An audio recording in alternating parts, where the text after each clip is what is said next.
Hello, everyone, and thank you for joining me today. In this presentation, I'll be discussing how the BRICS Plus expansion is reshaping global financial institutions and shifting power in the world economy. We'll explore how this group of emerging economies is challenging the traditional Western led institutions, what mechanisms they're building, and what this means for the future of global governance. The BRICS group originally started with five major emerging economies: Brazil, Russia, India, China, and South Africa. Their partnership was born from a shared global goal to give growing economies a stronger voice in global decision making, especially in systems historically dominated by Western nations. Fast forward to now, and we are seeing the transformation from BRICS to BRICS Plus, with countries such as Egypt, Iran, Ethiopia, and the UAE formally joining.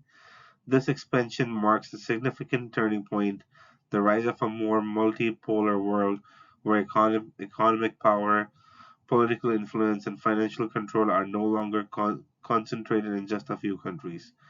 BRICS Plus wants a world where global governance is fair, more inclusive, better aligned with the needs of the developing world.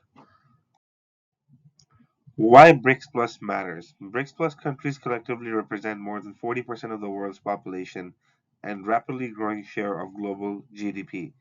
This size alone gives them enormous leverage, but their importance goes beyond numbers. They control massive energy reserves, critical minerals needed for modern industries, growing consumer markets, major trade routes. This combination allows BRICS Plus to influence global decisions around trade, supply chains, energy markets, financial stability. Many developing nations view the group as a more inclusive and representative alternative to traditional Western led cultures. Challenging Western-led institutions. Institutions like the IMF, World Bank, and SWIFT have long been the backbone of the global finance system. However, these organizations are heavily influenced by the United States and Western Europe. Many countries argue that voting power is outdated, representation doesn't reflect today's world. Lending conditions from the IMF, World Bank can be politically restrictive. Financial sanctions through US controlled systems such as SWIFT create vulnerabilities. BRICS Plus countries are not trying to destroy these institutions, at least not immediately. Instead, they want diversified global financial power so the system is not dependent on a single region or ideology. Their goal is to create balanced competition and alternatives.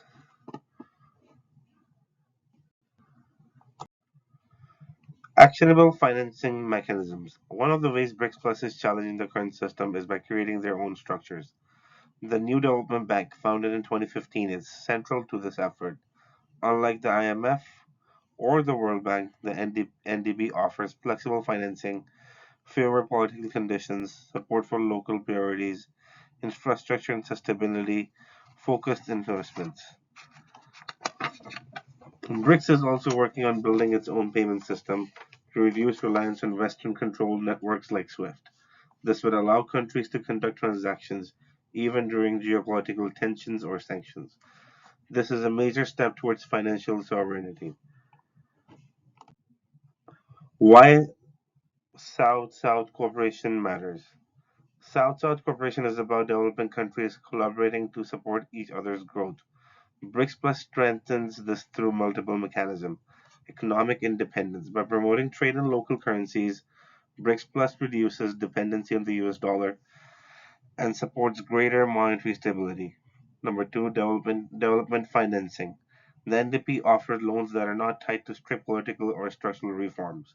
This empowers countries to pursue development on their own terms. Number three, technology and knowledge sharing. China, India, Brazil are lenders in the fields such as renewable energy, digital finance, manufacturing, agriculture. Sharing innovations accelerates development across the global south. Political alignment. BRICS Plus creates a united voice to demand reforms and trade rules, climate negotiations, and global governance. Number five, strengthening trade corridors. New trade routes are emerging between Asia, Africa, Latin America, and the Middle East. This reduces reliance on Western markets and increases resilience when global shocks occur. Why the shift in global financial power? Moving away from the US dollar. De-dollarization is one of the most debated topics surrounding BRICS Plus. Today, a large percentage of global trade is still settled in the US dollars. but BRICS Plus is gradually increasing the use of Chinese yuan, Indian rupee, Brazilian real, local currencies between member states. There is even ongoing discussion of creating a shared BRICS currency or a digital currency, so it's still a long-term project. Why the shift? Because relying on one dominant currency means being vulnerable to another nation's monetary policy and sanctions. BRICS Plus wants a more resilient system with multiple strong currencies. Expanding global influence. BRICS is not only building its financial tools, it is also pushing for more power in global institutions. They want fairer voting systems at the IMF and World Bank, more representation from developing countries at the UN, leadership roles that reflect today's global population. This push is a start as part of broader effort to make global governance more inclusive and less centered around a small group of wealthy nations. BRICS Plus versus traditional multinational institutions. Traditional institutions have decades of experience and global recognition, but many countries argue they no longer reflect the modern world. BRICS Plus positions itself as more inclusive, more flexible, more aligned with developing nations, more open to multiple governance. This contrast explains why many nations are expressing their interest in joining BRICS Plus or forming stronger partnerships. Challenges, challenges and risks. Despite its strong potential, BRICS Plus faces several challenges. Internal differences. Member countries differ politically, economically, and ideologically. Aligning their interests will require strong diplomacy. Western pushback. The US and EU still control major financial institutions, global trade networks, resistance to BRICS Plus, influence is expected. Technological gaps. Not all member states have the same level of technological capabilities. This can slow down integration. Dependence on China. China is the largest economy in BRICS Plus, which raises concerns about power imbalances within the group. These challenges must be managed by BRICS Plus to reach its full potential. Future outlook. Looking ahead of BRICS Plus could reshape global financial finance in several ways. A possible BRICS currencies or joint digital payment system, increased trade and investment through South cooperation, expansion to include more global South nations, stronger pressure on Western institutions to reform, balance between East and West, reducing global polarization. If BRICS Plus members stay united and committed to reform, we may see a new era of global finance, where the power is more distributed than ever before. In conclusion, the BRICS Plus's expansion represents a powerful shift in global financial architecture by building their own institutions, promoting local currencies, and advocating for more equitable global governance.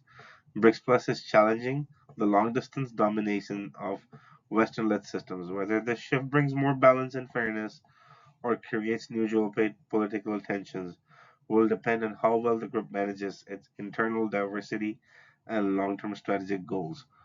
What is clear, however, is that BRICS Plus is no longer just an economic partnership, it is becoming a defining force in shaping the future of global finance.